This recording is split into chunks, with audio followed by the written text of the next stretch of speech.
Aleluias. Cumprimento os irmãos com a paz do Senhor Jesus, amém?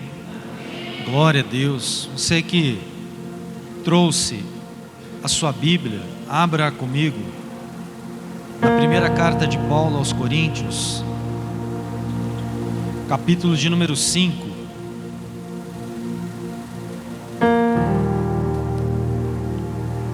Primeira carta de Paulo aos Coríntios, capítulo de número 5, versículos de número 6.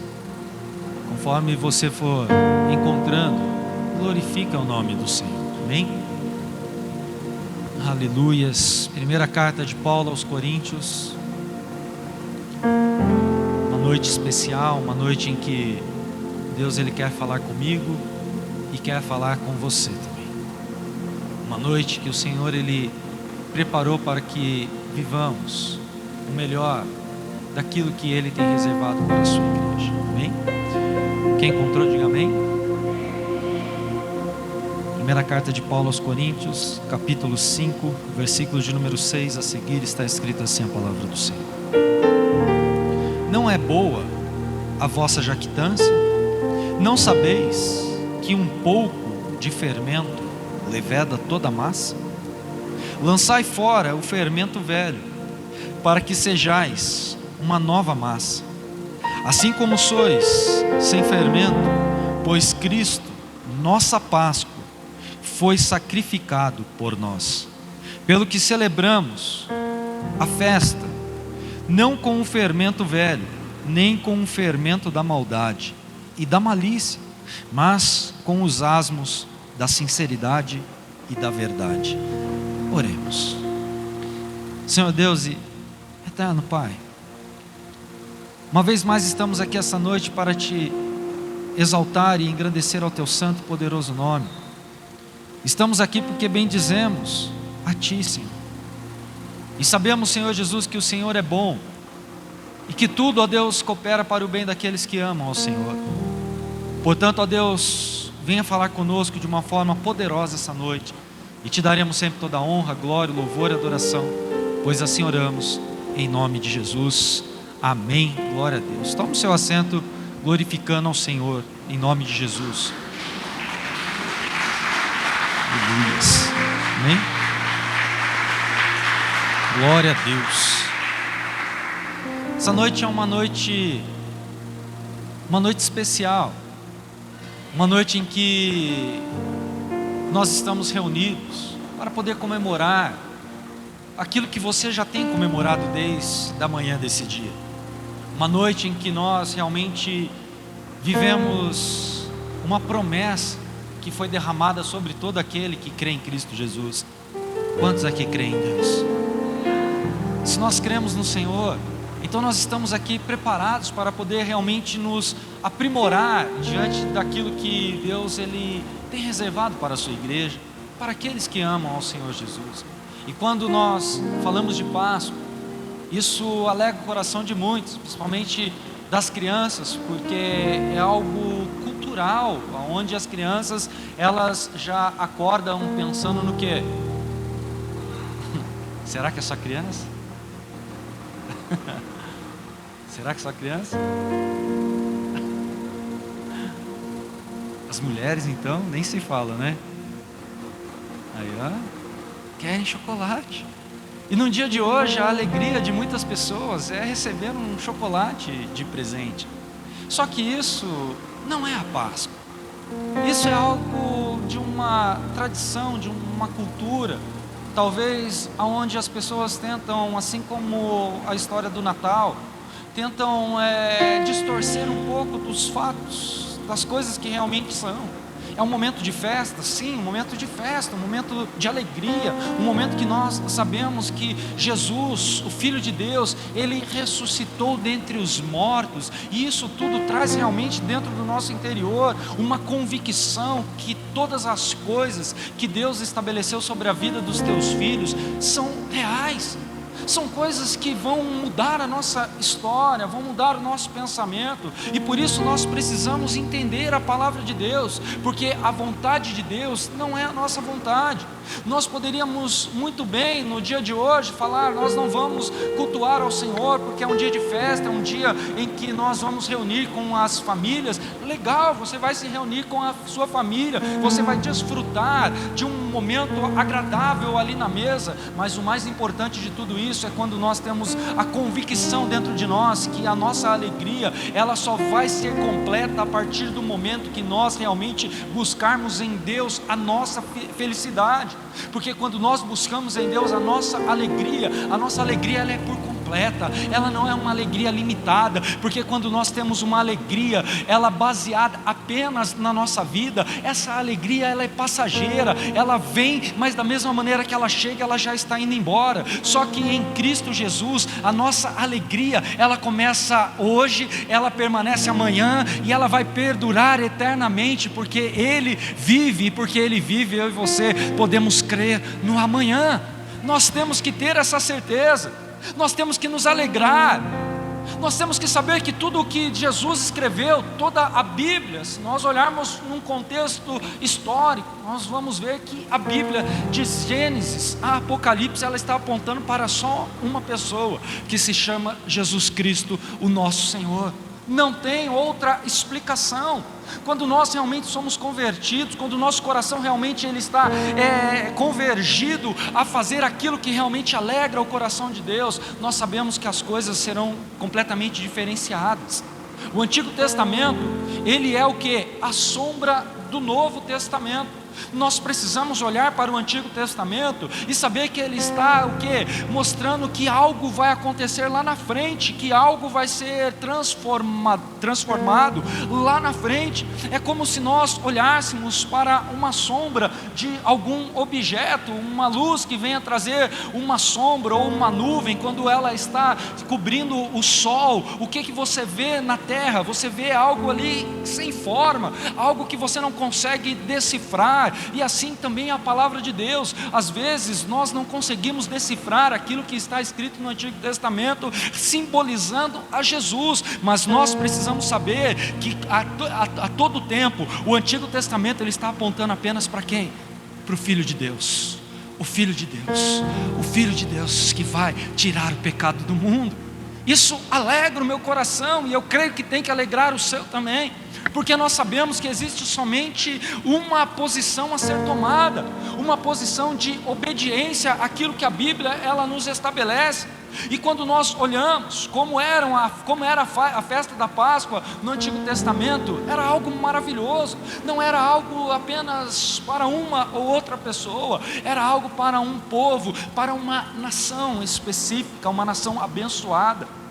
A festa da Páscoa, ela veio realmente começando lá no Antigo Testamento, mas aonde simbolizava a Jesus, o nosso Senhor, o nosso Salvador, aonde Ele olha para o povo e vê o povo debaixo de uma escravidão, de uma servidão de Faraó, e Deus não aceita aquilo, e Ele começa a intervir na vida daquelas pessoas, para que eles pudessem fazer uma grande festa. Só que a festa, ela não era apenas de um dia, a festa ela começava em um dia, mas ela continuava por mais uma semana, porque logo depois da Páscoa vinha a festa dos pães asmos, e os pães asmos, eles significam o quê? Sinceridade ao Senhor, sinceridade àquilo que Deus atribuiu sobre as nossas vidas. E quantas pessoas entre nós não têm essa sinceridade com Deus?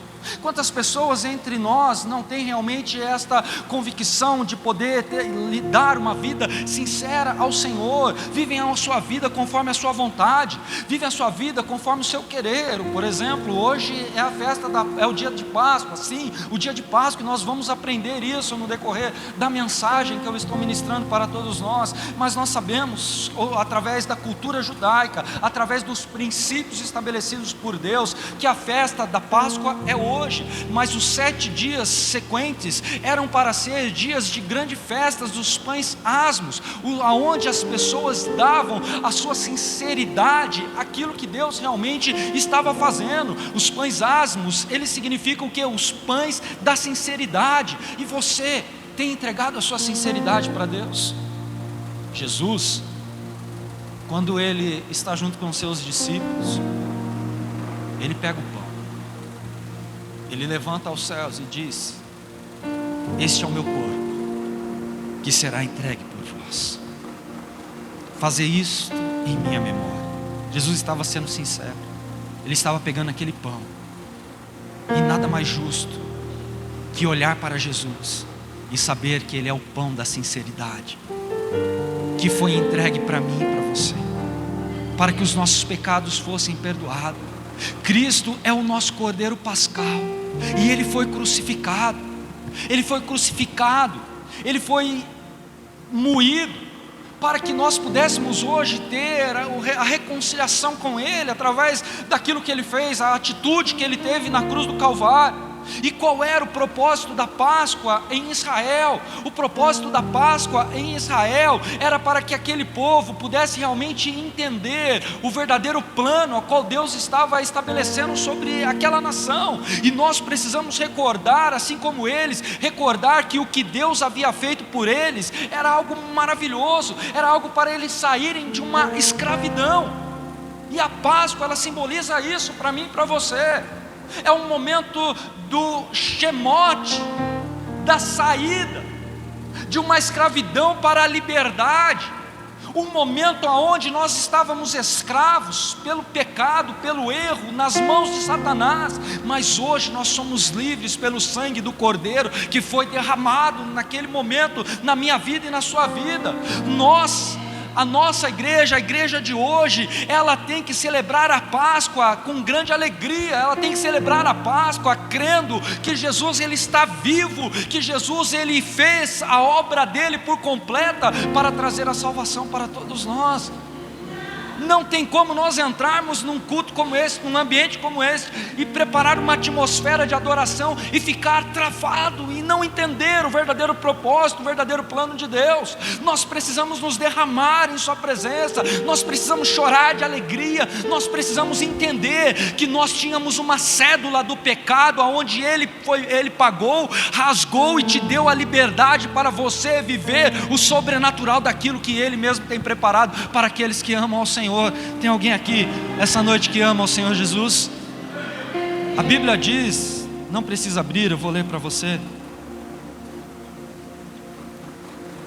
Colossenses,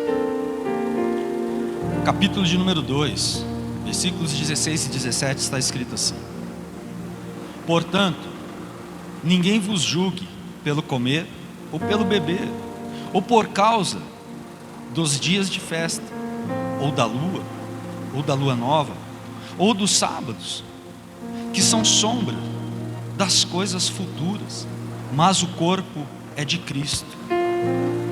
Aqui nesse momento, Paulo ele está repreendendo a igreja de Colossos, aonde tinha um grande número de gentios que não reproduziam as festas, que olhavam para aquele povo louco, aqueles judeus, os hebreus, festejando a Páscoa, e eles ficavam travados, e ali eles não conseguiam realmente reproduzir a mesma alegria, a mesma festa. E às vezes isso acontece conosco, porque nós não entendemos o verdadeiro propósito da Páscoa. Nós não sabemos, na verdade, o que significa a Páscoa. Achamos que é um dia comum, é um dia qualquer. Só que não é um dia qualquer, é um dia especial. É um dia onde as pessoas realmente elas se alegram, porque elas sabiam que elas estavam numa escuridão, onde elas foram tiradas para poder andar na luz. Você consegue enxergar alguma coisa no escuro? Se nós apagarmos aqui, consegue? Se nós apagarmos aqui as luzes aqui da igreja, mal você vai conseguir enxergar um palmo na frente do seu nariz. Você vai ficar num breu e você não vai ver nada.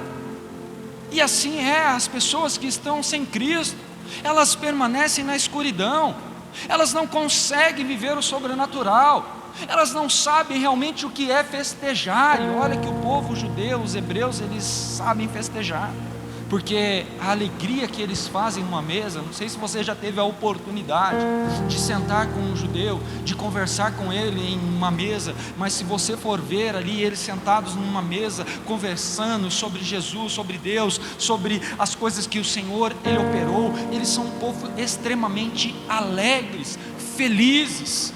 Eles se reúnem, se eles estivessem aqui conosco essa noite aqui, falando do amor de Jesus, um judeu convertido, falando do amor de Jesus, eles não ficariam um minuto sequer calados, porque eles sabem a importância de uma alegria em uma festa como a de hoje, a festa do Pessá, a festa da Páscoa. Eles se alegram de uma tal forma, porque eles querem chamar a atenção do homem? Não, eles querem chamar a atenção de Deus, e é assim que nós precisamos fazer também. Não tem como Deus agir em nossa vida se nós não a chamarmos a sua atenção. Às vezes as pessoas elas ficam com medo, ficam envergonhadas, achando que o meu irmão da esquerda vai falar, o que o da direita vai falar de mim, o que da frente vai falar, o de trás. Só que nós não podemos ficar dessa maneira. A Bíblia diz lá no Salmo 150, tudo que tem fôlego louve ao Senhor, o seu Deus. Ou seja, o seu corpo é repleto de fôlego de vida. Então se tem fôlego nos teus pés, quando der vontade, salte na presença do Senhor, nas tuas mãos levante, adore, engrandeça, na sua boca abra ela e adore ao Senhor teu Deus, porque você tem fôlego de vida, meu irmão. Dá um beliscão nessa pessoa que está do seu lado aí, mas dá com vontade para ver se ela não vai gritar. Não, estou brincando, tem gente que deixou até roxo o irmão aí, maldade isso, eu vi. Não pode. Ela vai gritar se você der um beliscão nela. Sabe por quê? Porque o fôlego vai falar mais alto. E nós precisamos entender o verdadeiro propósito de Deus. A Páscoa, ela anuncia a obra redentora de Cristo Jesus. Eu vou parar de pregar, você não está entendendo nada do que eu estou falando. Jesus está falando para você que a Páscoa, ela anuncia a obra redentora de Cristo na cruz do Calvário. Hebreus capítulo 10, versículo 1 diz assim a palavra do Senhor: porque tendo a lei a sombra dos bens futuros, e não a imagem exata das coisas. Olha só, a lei, ela simbolizava as coisas futuras, mas não simbolizava a imagem exata. É como, por exemplo, quem aqui precisa usar óculos? Não precisa levantar a mão, tá? Você que precisa usar óculos, se você tirar o óculos, como que você vai me enxergar aqui? Hoje na mesa de casa, quando nós estávamos almoçando, saiu uma conversa dessa aqui. Tinha pessoas ali que, sentado na mesa, sem óculos, não conseguia enxergar o outro da ponta da mesa. E olha que a mesa não é tão grande assim, via só vulto. Então coloca o óculos. Então quando colocava o óculos, falou, agora estou enxergando legal. E assim é também, às vezes, a palavra de Deus. Às vezes as pessoas não conseguem enxergar realmente aquilo que está à sombra, porque é meio turvo. Não é algo que você possa falar com exatidão o que é. Por exemplo, se nós olharmos João na ilha de Patmos falando, e eu vi pássaros voando com as suas asas rodando e fogo saindo debaixo dos seus pés, o que você pensaria naquela época quando você não conhecia? Hoje não, se João visse, ele ia falar, são helicópteros de guerra que sobrevoam rodando e mísseis saem dos seus pés. Ele poderia ter realmente a noção daquilo que ele estava vendo. Só que naquele momento em Patmos ele nunca tinha visto, porque não existia um helicóptero, não existia aviões de guerra, ele não sabia como descrever. Então ele escreveu conforme a sombra daquilo que ele via, e ele imaginou. E às vezes conosco é desta mesma maneira. Às vezes nós descrevemos coisas que nós vemos, mas nós não sabemos. Só que nós precisamos mudar o nosso entendimento e saber que tudo que foi escrito no passado é a sombra para refletir nos dias de hoje a verdade plena do Filho de Deus sobre as nossas vidas. Nós precisamos entender. E o que é uma sombra? A sombra, ela não é uma reprodução exata, mas algo que venha a acontecer. É como talvez um sonho, uma visão, uma revelação que Deus te dá. Você não tem exatidão, mas você vai trabalhar através de oração, você vai trabalhar através de uma busca em Deus, e Deus ele vai te revelar no momento oportuno. E nós precisamos descobrir. E nós precisamos entender, porque no Antigo Testamento a sombra, ela trazia dúvidas para aquele povo, e aquele povo vivia em dúvidas. Aí você fala assim: então, mas hoje eu estou vivendo novidades de vida, estou vivendo o Evangelho, o Novo Testamento, então eu não tenho dúvidas. Claro que nós temos. Nós teremos dúvidas a todo dia, toda manhã. Nós nunca vamos ter a verdade plena, a não ser quando nós estivermos na glória com o Senhor, porque aí sim Ele vai nos revelar a verdade plena, porque ninguém é dono de razão nenhuma.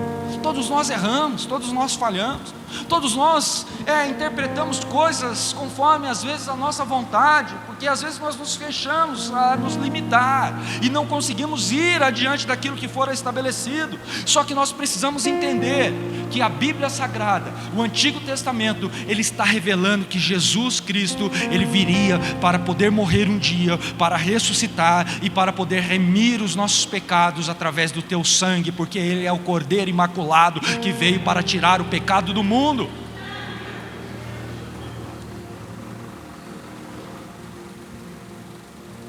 Abra comigo a sua Bíblia.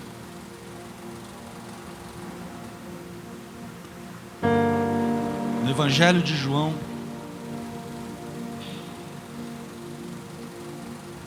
no capítulo 8, e no versículo de número 38.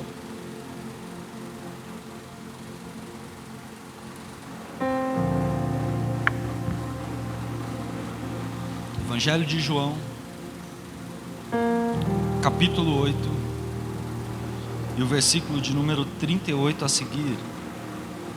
Está escrito assim a palavra do Senhor: eu falo do que vi na presença do Pai, e vós fazeis o que ouvis de vosso pai. Responderam eles: nosso pai é Abraão. Disse-lhe Jesus: se fosseis filhos de Abraão, praticaríeis as obras de Abraão, mas procurais matar-me, homem que vos disse a verdade, que de Deus ouviu. Abraão não fez isso. Vós fazeis as obras de vosso pai. Protestaram eles: nós não somos filhos ilegítimos, temos um pai que é Deus. Disse-lhe Jesus: se Deus fosse o vosso pai, vós me amaríeis, pois eu vim de Deus e aqui estou. Não vim por mim mesmo, mas foi Ele que me enviou. Olha só que maravilhoso.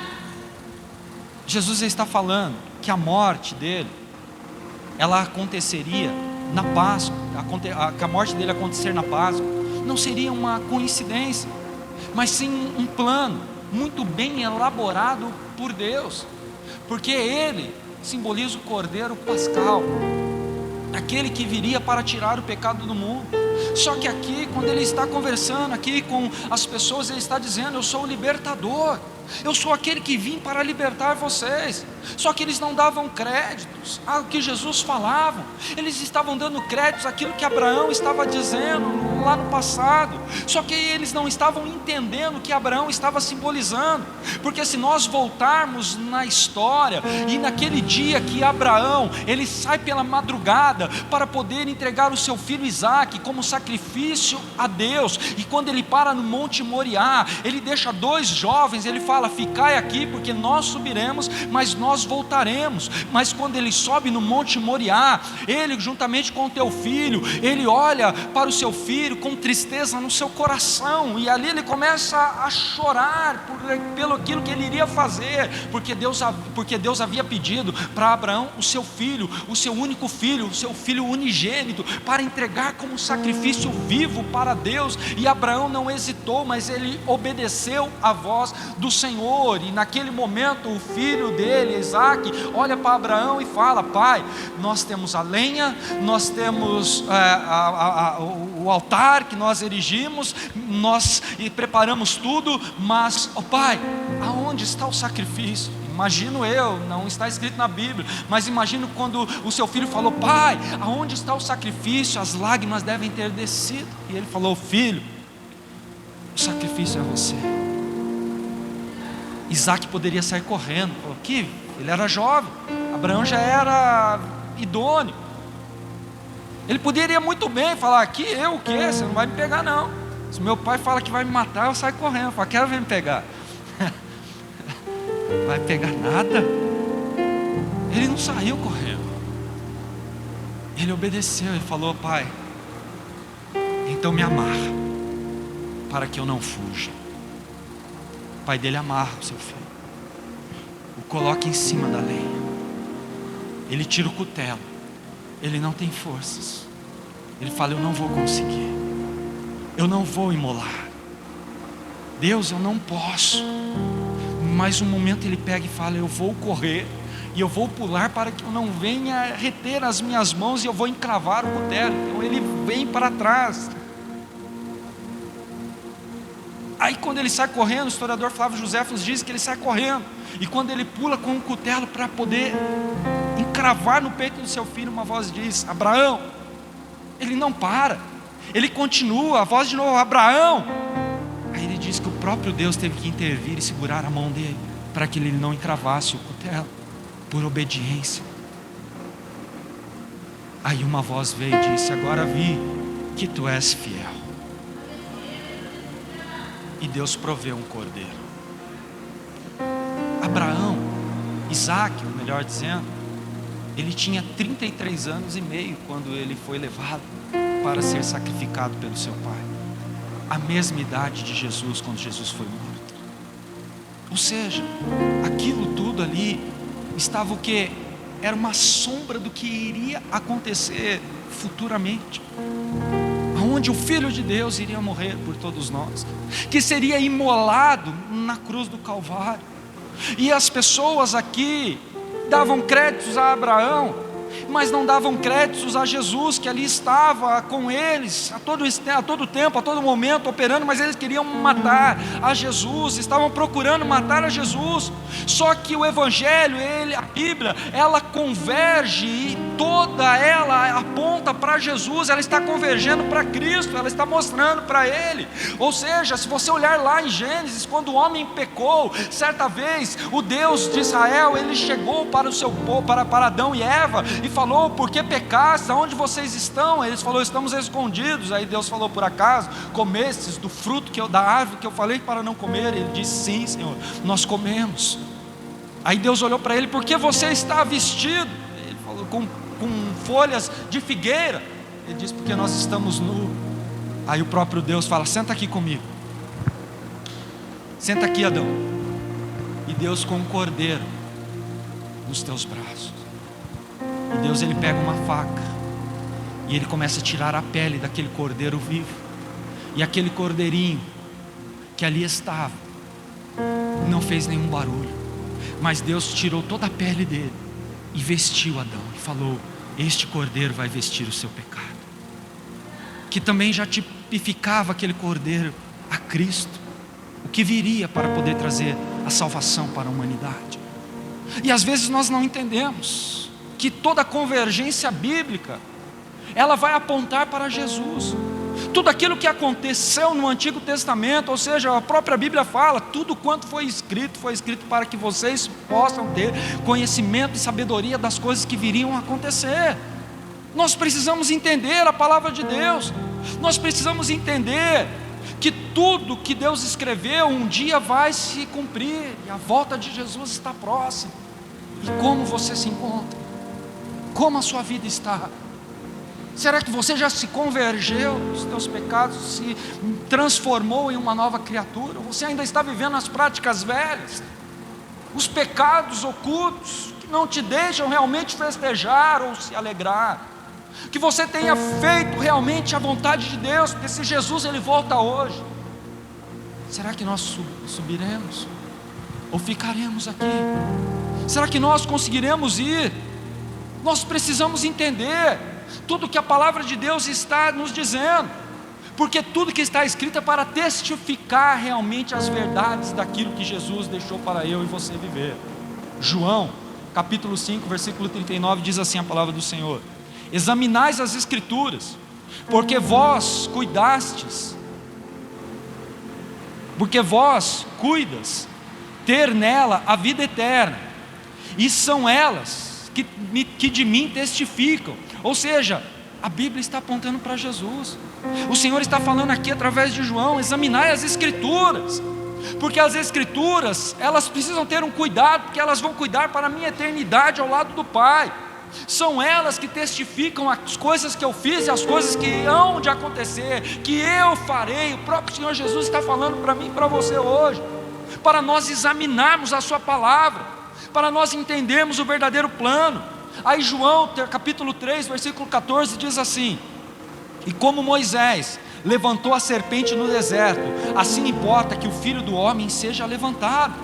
Ou seja, entre João 3,14 e Números 21,8, a palavra vai se cumprir. Olha o que está escrito em Números 21,8: e disse o Senhor a Moisés: faze-te uma serpente ardente e põe-na sobre uma haste, e será que virá todo o que tendo sido picado, olhar para ela. Ou seja, o Senhor está falando aqui que da mesma maneira que aquela serpente, lá em Números 21,8, ela foi levantada, e todas as pessoas que eram picadas por aquelas cobras venenosas, viessem e tocassem naquela serpente que foi levantada no deserto, eram curadas. Assim Jesus falou, da mesma maneira que Moisés levantou a serpente no deserto, é necessário que eu também venha a ser levantado, porque a serpente ela tirava a dor, a serpente ela tirava o antídoto, ela era um antídoto para tirar o veneno daquelas pessoas que estavam picadas pela serpente. Só que Jesus é um outro tipo de antídoto. Ele não tira o veneno, mas ele tira o pecado que estava dentro de mim e dentro de você. Aleluias! Nós precisamos entender isso. Jesus, ele foi feito para, ele criou uma história, um momento para nós sermos perdoados, para nós termos o perdão. Jesus foi feito pecador por mim e por você. E nós precisamos entender, e todo aquele que é afetado pelo pecado e olha para Cristo Jesus, e olha para a cruz, e olha para a obra redentora de Cristo, ele tem o perdão dos teus pecados por aquilo que Jesus fez. Assim como no passado, quando aquelas pessoas eram picadas pelas cobras, elas olhavam para a serpente, elas tocavam e o antídoto vinha sobre a vida delas. Assim, quando nós olhamos para Jesus, assim como nós olhamos para a cruz, os nossos pecados são perdoados e nós recebemos a salvação, herdamos algo que nós não tínhamos através daquilo que Jesus ele fez na cruz do Calvário, por ser o verdadeiro Cordeiro. Nós precisamos entender, nós precisamos buscar. A primeira coisa que se entende é na obra de Cristo na Páscoa, realmente é olhar para tudo aquilo que Ele fez por mim e por você, e tudo isso mostra que realmente nós estamos agindo de uma maneira errada, não estamos festejando com alegria tudo que Jesus fez. E se nós olharmos para a primeira Páscoa instituída, nós vamos ver realmente que a primeira celebração da Páscoa, ela mostra o povo saindo de um jugo de Faraó. Mas a segunda celebração, ela mostra nós, eu e você, saindo do jugo do diabo. Porque na primeira Páscoa era um povo que estava sendo oprimido por um rei de um país que queria matá-los, que queria que eles sofressem. Mas Deus olhou e teve piedade daquele povo, e tendo piedade daquele povo, Deus interviu na vida deles. E hoje também Deus olhou para mim, para você, e teve piedade de nós. E quando nós festejamos a Páscoa, nós nos alegramos. Sabe por quê? Porque nós sabemos que realmente Jesus venceu o pecado, Jesus venceu o diabo, Jesus venceu a morte. E hoje nós estamos aqui de passagem, mas nós viveremos eternamente ao lado do Pai, se nós crermos. Colossenses 1, 13, 14, não precisa abrir, eu vou ler aqui para você.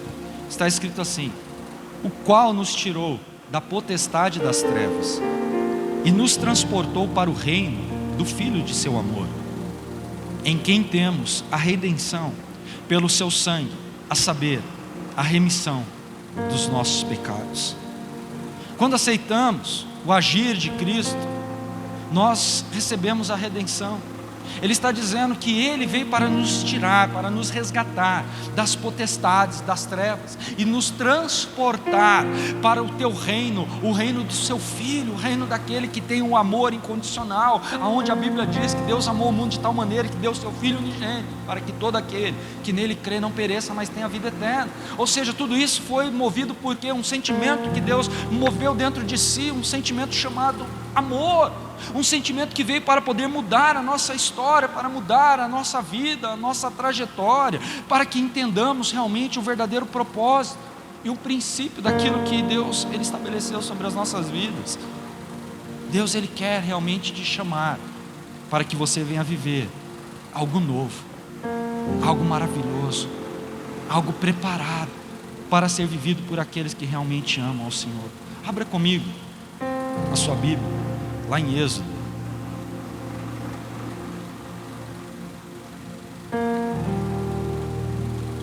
Êxodo capítulo de número 12.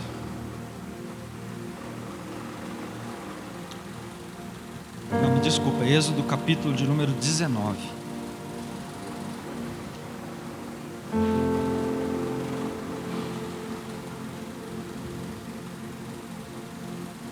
Agora nós vamos andar um pouquinho na Bíblia para que você entenda realmente aquilo que aponta para Jesus entre o Antigo e o Novo Testamento, o que é Páscoa e o que é Páscoa hoje. Amém?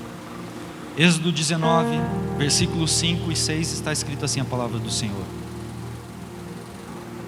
agora, se diligentemente ouvirdes a minha voz e guardardes a minha aliança, sereis a minha propriedade peculiar dentre todos os povos, embora toda a terra seja minha.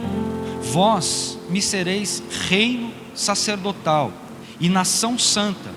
São estas as palavras que falarás aos filhos de Israel. Olha só o que Deus está falando aqui em Êxodo 19. Ele está dizendo que antes nós não éramos povo, mas aqui Ele olhou para mim e para você e falou: se diligentemente nós realmente ouvir a voz de Deus e guardar a aliança a qual Ele havia estabelecido, nós estaríamos realmente vivendo com Ele de uma forma sobrenatural. Só que isso daqui estava no Antigo Testamento. Aí você pode falar: e no Novo Testamento não tem isso? Eu quero dizer para você que tem, eu vou te provar isso. Abra comigo lá na primeira carta de Pedro.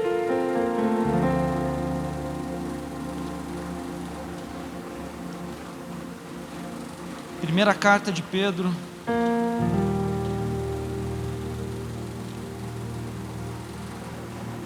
capítulo de número 2 e o versículo de número 9. O que aconteceu no passado acontece no novo e acontece agora também, em nome de Jesus. Olha o que o Senhor fala: mas vós sois a geração eleita, o sacerdócio real, a nação santa, o povo adquirido, para que anuncieis as grandezas daquele que vos chamou das trevas para a sua maravilhosa luz. Não, você não está entendendo o que Deus está querendo fazer com você. Ele está dizendo: agora você faz parte do meu povo. Agora em você eu gero um sacerdócio real. Em você eu gero uma nação eleita, um povo escolhido, santo, preparado, um povo que andava em trevas, mas que eu trouxe para a minha maravilhosa luz. É isso que ele está falando. Ele falou lá no passado: se diligentemente vocês guardarem a minha aliança, eu vos tiro das trevas, de um caminho de escuridão, de uma potestade que está fazendo com que vocês passem momentos ruins, e coloco vocês no prumo para viver os milagres daquilo que eu tenho preparado. Já em 1 Pedro capítulo 2 versículo 9, o Senhor ele fala assim: vós sois geração santa, povo eleito, povo exclusivo, vocês são os meus sacerdócios reais, e eu vos tirei das trevas para a maravilhosa luz. Ou seja, ele está falando que você e eu, nós fomos adquiridos por Jesus no momento que ele morreu e ressuscitou, porque ele venceu a morte, ele venceu o pecado, e ele trouxe vida, e vida vida abundante para todo aquele que nele crê. Então, se você crê nele, entenda que você nasceu para ser uma pessoa abençoada nessa terra, uma pessoa que será transformada de glória em glória, de fé em fé, em Cristo Jesus, o seu Senhor e Salvador. Entenda isso de uma vez por todas, porque assim como os hebreus foram libertos naquele momento, quando eles estavam aprisionados por Faraó, você também e eu, nós fomos libertos por Jesus no momento que nós estávamos aprisionados pelo diabo, quando nós não o conhecíamos, quando nós errávamos, quando nós pecávamos. Só que o diabo é sujo, e ele começa a colocar na mente de muitas pessoas: ah, mas antes você era assim, antes você fazia isso, e daí? Hoje é uma nova história, a página virou, Jesus está escrevendo tudo novo. O diabo, ele tem o poder de acusar aqueles que servem ao Senhor, aqueles que têm buscado uma vida transformadora, uma vida na luz. Só que ele não tem poder para te acusar, porque o dia que ele chegar diante do Pai e ele falar: Deus, está vendo aquele homem, está vendo aquela mulher, eles pecaram, eles erraram. Aí Jesus fala: aquieta-te, diabo, porque olha aqui, eles foram pagos pelo meu sangue, pelo sangue que eu derramei na cruz do Calvário, ponto final. Ei, não tem acusação do inferno que possa vir sobre a sua vida e que você receba aquilo para guardar para você. Ei, se o seu passado foi um passado tenebroso, um passado de promiscuidade, hoje Jesus te transformou, te libertou pelo sangue do Cordeiro, e hoje você é uma nova criatura. Você se faz parte desse povo, desse sacerdócio real, dessa geração eleita por Cristo Jesus, o teu Senhor e Salvador. Aleluia.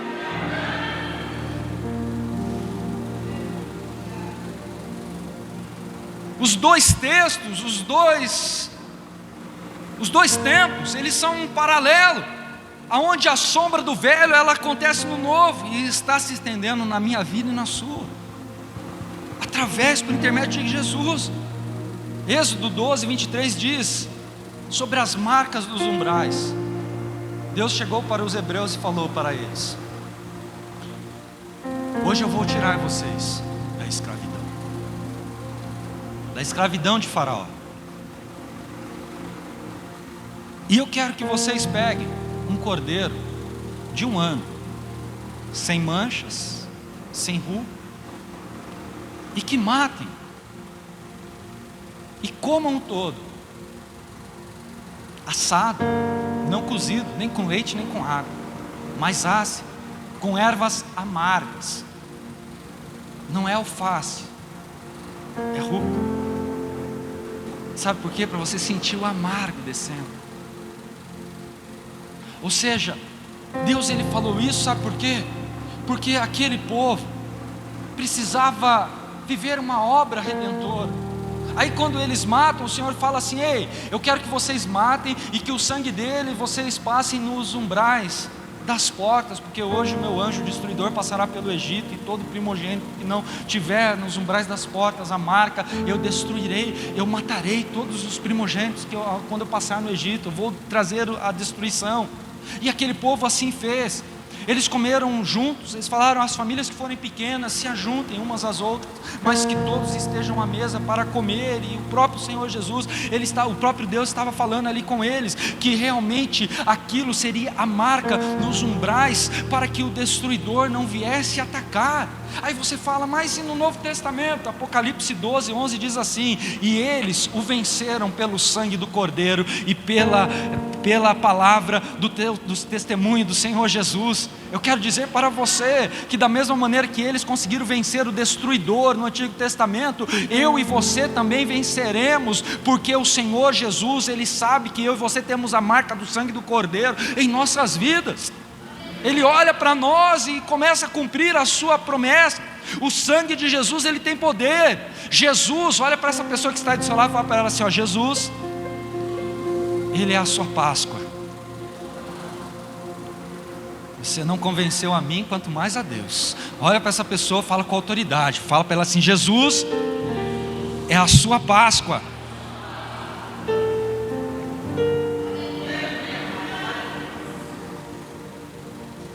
Agora volte comigo, prometo que eu vou pedir para você procurar mais umas 10 vezes só. Volte comigo aí em Êxodo capítulo 12 agora.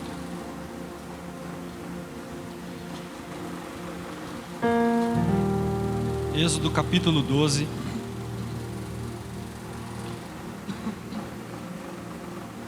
Versículos de número 9 a seguir está escrito assim: não comereis dela nada cru, nem cozido em água, mas sim assado ao fogo, a cabeça, as pernas e a fressura. Nada deixareis dele até pela manhã. Se algo ficar dele até pela manhã, queimareis ao fogo. Assim comerás os vossos lombos cingidos, os vossos sapatos nos pés e os vossos cajados na mão. Comê-lo-eis apressadamente. Esta é a Páscoa do Senhor. Naquela mesma noite passarei pela terra do Egito e ferirei todos os primogênitos da terra do Egito, desde os homens até os animais, e sobre todos os deuses do Egito executarei juízo. Eu sou o Senhor. Ou seja, o Senhor está falando que aqui, que é um momento onde Ele executou um juízo sobre o Egito, mas Ele falou: esta é a minha Páscoa, e perpetuamente vocês farão isso. Você sabe o que é perpetuamente? Ele não está dizendo, é hoje só que vocês vão fazer. Não, Ele está falando assim: vocês perpetuamente irão participar dessa festa da Páscoa. Aí eu pergunto para você: você participou hoje? Você fez uma festa para o Senhor? Às vezes nós não fazemos, sabe por quê? Porque nós não sabemos. Mas agora o ano que vem você sabe que é um dia de festa perpetuamente. O Senhor fala: perpetuamente eu quero que vocês façam esta festa, que vocês pratiquem esta festa. Jesus não revogou a lei. Muitas pessoas falam: Jesus revogou a lei, agora é uma nova história. Não, eu quero dizer para você, Ele não revogou, Ele veio e cumpriu a lei. E se Ele cumpriu a lei, Ele está dizendo para mim e para você que nós precisamos ir muito mais além, porque se nós observarmos aquilo que está escrito no Antigo Testamento, Ele vai assombrear o Novo, e através do Novo nós precisamos entender os verdadeiros planos de Deus. Por isso eu digo para você, a Bíblia ela não está dividida como muitas pessoas pregam. A Bíblia ela tem um contexto histórico por inteiro, ela precisa ser analisada como um todo. Nós não podemos viver apenas algo que nós achamos que é, mas tudo simboliza a Jesus, tudo aponta para Jesus. Muitas pessoas nos dias de hoje falam: eu não vou viver as coisas que aconteciam no passado. Mas se o próprio Deus está falando perpetuamente: eu não vim para revogar a lei, mas eu vim para cumpri-la. Ou seja, você precisa entender que tudo aquilo que está escrito aqui foi deixado por Deus para que nós tenhamos conhecimento da verdadeira palavra de Deus e sejamos novas criaturas, preparadas para o dia da redenção, do dia da volta de Jesus, para poder nos buscar para estar com Ele a eternidade. Não dá mais para nós vivermos conforme a nossa vontade e o nosso querer.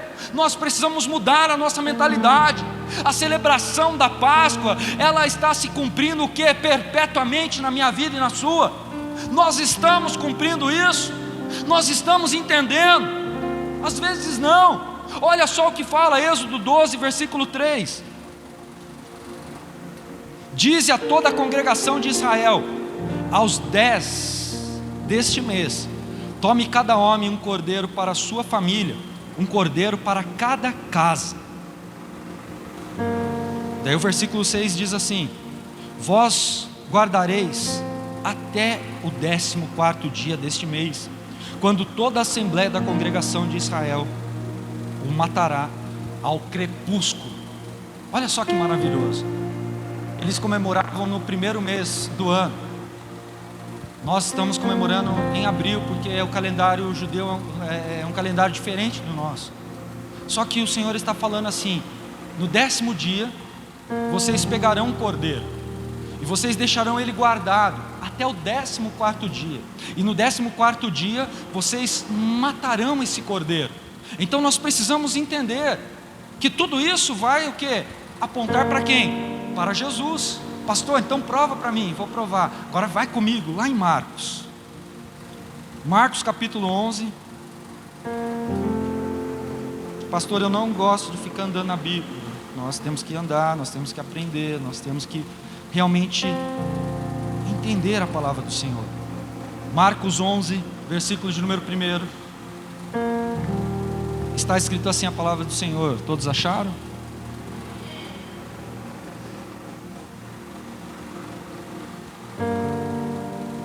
Marcos 11, versículo 1 diz assim: quando se aproximaram de Jerusalém, de Betfagé e de Betânia, junto do Monte das Oliveiras, enviou Jesus 2 dos seus discípulos, dizendo: ide à aldeia que está diante de vós, e logo ao entrar encontrareis preso um jumentinho, do qual ainda ninguém montou. Soltai-o e trazei-o. Aqui foi o primeiro dia, o 10º dia do mês. Os dias que antecediam a Páscoa, Jesus já estava se preparando. Aí vai comigo lá no versículo 12, que diz assim: no dia seguinte, quando saíram de Betânia, Jesus teve fome, e vendo de longe uma figueira que tinha folhas, foi ver se nela acharia alguma coisa. Aproximando-se dela, não achou senão folhas, porque não era tempo de figos. Aqui nesse momento, quando Jesus estava se aproximando, já era o 2º dia. No versículo 19, diz assim: caindo a tarde, saíram da cidade. Ou seja, naquele momento Jesus saiu da cidade, para poder realmente se preparar. E no capítulo 14 de Marcos, no versículo 1, está dizendo assim: dali a 2 dias era a Páscoa e a festa dos pães asmos, e os principais sacerdotes, os escribas, procuravam como o prenderiam à traição e o matariam. Olha só, as profecias estão se cumprindo em quem? Em Jesus. A palavra do Antigo Testamento, ela está o que? Apontando para Jesus, está realmente mostrando que era Ele, o Messias, o Cordeiro, e Ele da maneira exata. No 10º dia Ele se guarda, e Ele começa a ser preparado até o 14º dia, para poder ser entregue, para que as pessoas viessem, para que os malfeitores viessem matar a Jesus. Lá em Lucas 23:4 diz que Pilatos olhou para Jesus e falou: não vejo culpa nenhuma neste homem. Sabe por quê? Porque ele era o Cordeiro Pascual que não tinha mancha, que não tinha mácula, que não tinha nenhum defeito. O próprio Pilatos, que não era dos seus patrícios, olhou para ele e falou: não vejo culpa nele. E porque eu não vejo culpa nele, a Páscoa ela está por vir daqui 2 dias. Quem vocês querem que eu solte? A Jesus, o Nazareno ou Barrabás? E a Bíblia diz que o povo paga por dinheiro, grita: Barrabás! Aí o povo fala que o sangue dele caia sobre nós e sobre nossa geração. E por que eles sofrem até hoje? Porque eles pediram que o sangue de Jesus caísse sobre a vida deles e viessem estar caminhando até os dias de hoje. Por isso o sangue, eles pegaram aquela maldição para si, por lançar uma palavra, porque eles quiseram realmente fazer com que Jesus fosse morto. E quantas pessoas realmente agem dessa forma? Estão no caminho do Senhor, vivem as promessas, desfrutam dos milagres, receberam a salvação, desceram as águas, creem no Senhor Jesus, mas estão vivendo uma vida completamente longe da sua presença, não conseguem festejar, não conseguem se alegrar no culto, na presença de Deus, ou na sua casa, com a tua família. Não buscam a Deus verdadeiramente, estão dispersos. Nós precisamos mudar. Todos os paralelos estão aqui agora se cumprindo, ou seja, você começa a enxergar que tudo que está escrito é para o nosso conhecimento. A Bíblia ela começa a se completar, é como um quebra-cabeça, ela vai montando, para nós entendermos que ela é um livro completo, ela não está dividida. Tudo que está escrito aqui, as palavras que estão escritas nesse livro, é para eu e você desfrutarmos de todas as promessas. O próprio Senhor Jesus, ele fala lá em Apocalipse: ai daquele que acrescentar alguma coisa, ai daquele que tirar um tio ou uma vírgula sequer deste livro. Nós precisamos entender, é ela como um todo, apontando para o Filho de Deus e apontando para uma nação eleita, para um sacerdócio real, para um povo adquirido por Jesus na cruz do Calvário. Agora vai comigo, volta comigo, vai lá em Mateus capítulo 27.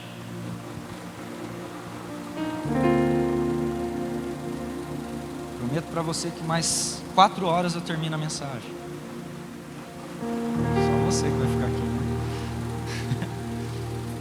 Mateus 27, estou brincando, já está acabando, tá? Mateus 27, versículo 45. Está escrito assim a palavra do Senhor: por volta da hora 9, exclamou Jesus em alta voz: Eli, Eli, lama sabachthani, que quer dizer: Deus meu, por que me abandonastes? Alguns dos que ali estavam, ouvindo isso, diziam: ele clama por Elias. O versículo 45 diz: desde a hora 6ª até a hora 9 houve trevas sobre toda a terra. Ou seja, nós vimos lá em Êxodo, no capítulo 12, no versículo 6, aonde Jesus ele fala: preparareis um cordeiro sem mancha, e vocês comerão assim, com os cajados nas mãos, sandálias nos pés e os lombos cingidos. Comereis com pressa, porque no crepúsculo da tarde eu matarei todo o primogênito que não tiver a marca. Ou seja, aqui nesse momento, a hora 9, aquela escuridão, era por volta das 18 horas, o crepúsculo da tarde, ou seja, a virada do dia em Israel. A virada do dia simbolizava o crepúsculo da tarde, o momento das 18 horas, aquele momento. Então aqui ele está falando que no crepúsculo da tarde, Jesus ele exclamou em alta voz: Eli, Eli, lama sabachthani, Deus meu, por que me abandonastes? Naquele momento a Bíblia diz que houve o que? Uma escuridão, porque logo após você vai ver que Jesus, ele olha para toda a situação, ele chega diante do Pai e ele fala: Pai, a Ti eu entrego o meu espírito, e ali ele se rende. E nós precisamos realmente entender que tudo foi um processo doloroso para poder trazer uma salvação para mim e para você, mas tudo se cumpriu, a palavra estava se cumprindo. Aquilo que estava no antigo estava se cumprindo no novo, e está se estendendo para a sua vida hoje. Êxodo 12, versículo 46 diz assim, não precisa abrir: o osso do cordeiro não pode ser quebrado. Olha só o que ele está falando: o osso do cordeiro não pode ser quebrado. Só que daí nós vemos que existiam o quê? 2 ladrões crucificados com Jesus, um à sua esquerda e outro à sua direita.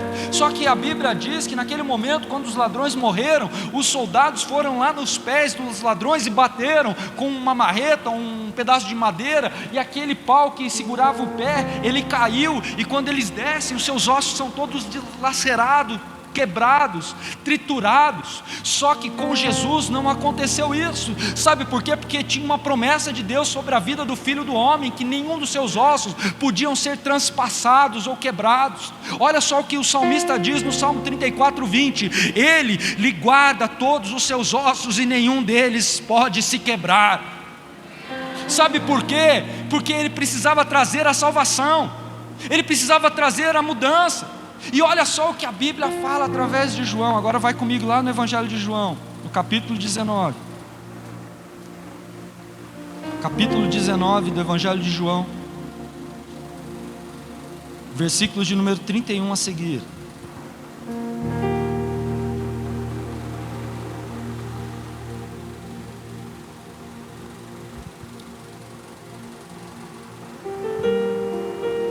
Evangelho de João, capítulo de número 31, capítulo 19, versículo 31 diz assim: como era o dia da preparação, os judeus, para que os corpos não ficassem na cruz durante o sábado, porque esse sábado era um grande dia, rogaram a Pilatos que se lhe quebrassem as pernas e fossem tirados. Foram os soldados e quebraram as pernas do primeiro e do outro que com ele fora crucificado. Mas chegando-se a Jesus e vendo-o já morto, não lhe quebraram as pernas. Contudo, um dos soldados traspassou-lhe o lado com uma lança, e imediatamente saiu sangue e água. Aquele que o viu testificou, e o seu testemunho é verdadeiro. Ele sabe que é verdade o que diz, para que também vós o creiais. Estas coisas aconteceram para que se cumprisse a escritura: nenhum dos teus ossos será quebrado.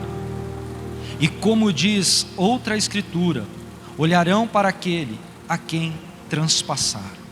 Olha só, aquilo que o salmista diz se cumpre aqui, porque nenhum dos seus ossos foram quebrados. Os outros ladrões da cruz ainda não estavam mortos. Eles observaram, o sábado estava chegando, o crepúsculo da tarde iria anunciar o sábado, o judeu não pode.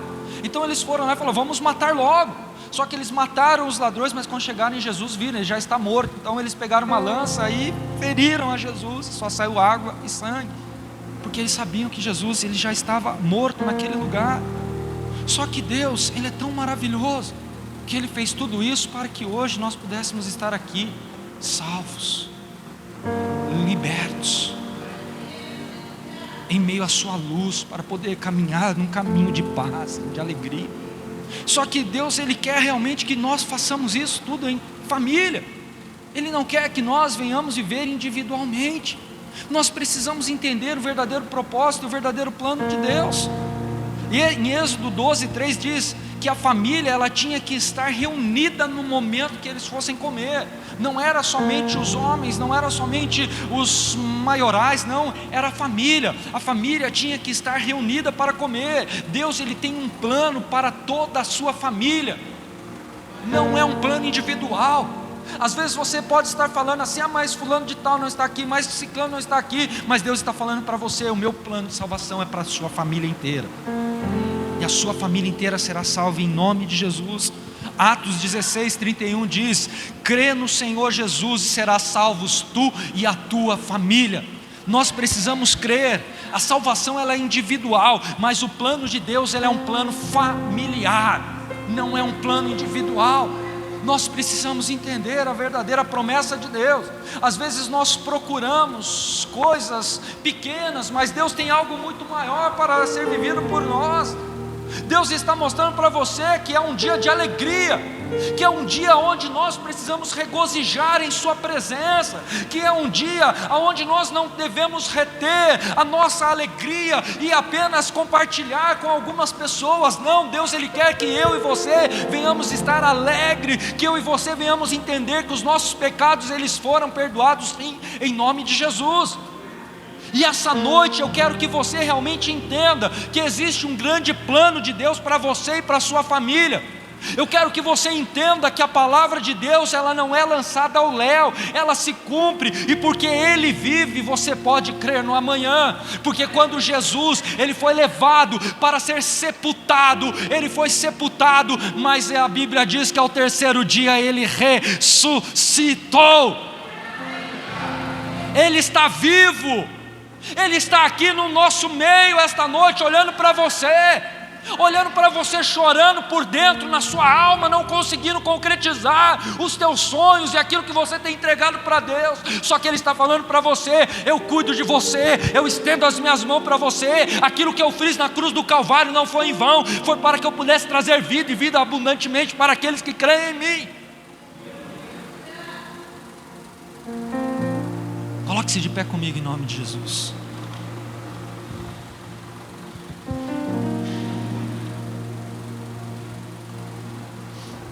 Às vezes nós não entendemos o verdadeiro plano de Deus. Às vezes nós achamos que aquilo que Deus estabeleceu foi só para aquele povo.